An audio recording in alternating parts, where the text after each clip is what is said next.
দর্শক, রাঙামাটিতে একমাত্র নারী প্রার্থী বিপ্লবী ওয়ার্কার্স পার্টির জুই চাকমা।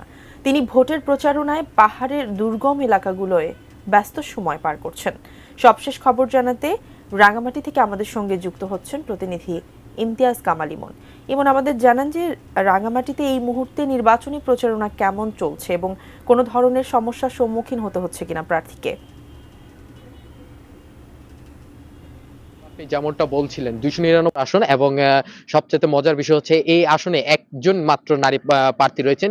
তিনি বিপ্লবী ওয়ার্কার্স পার্টির জুই চাকমা।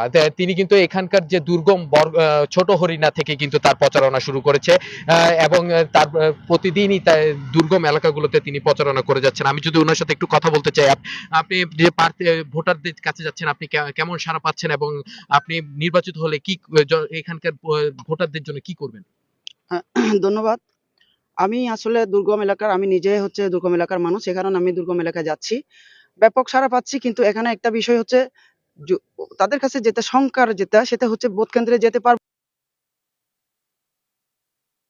তারা যেটা চাচ্ছে সেটা হচ্ছে দ্বিতীয়তা, যে তারা নিরাপদে ঘরে ফেরার নিশ্চয়তা পেলে কিন্তু তারা ভোট কেন্দ্রে যাবে এবং ভোটটা কোদাল মার্কায় দিবে।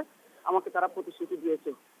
সেই সাথে যেটা আপনি যেটা জিজ্ঞেস করলেন যে আমি যদি নির্বাচিত হই আমি কি করবো, এখানে শিক্ষা, স্বাস্থ্য, যোগাযোগ, এখানে শিক্ষা, স্বাস্থ্য, যোগাযোগ, জননিরাপত্তা, বেকারত্ব, সর্বোপরি আমি যদি নির্বাচিত হই আমি এগুলো করব। পাশাপাশি হচ্ছে সবথেকে যেটা চ্যালেঞ্জিং সেটা হচ্ছে এখানে আমি আপনি জানেন যে এখানে ঘুষ এবং দুর্নীতি ছেয়ে গেছে সারা দেশ সহ রাঙামাটিও।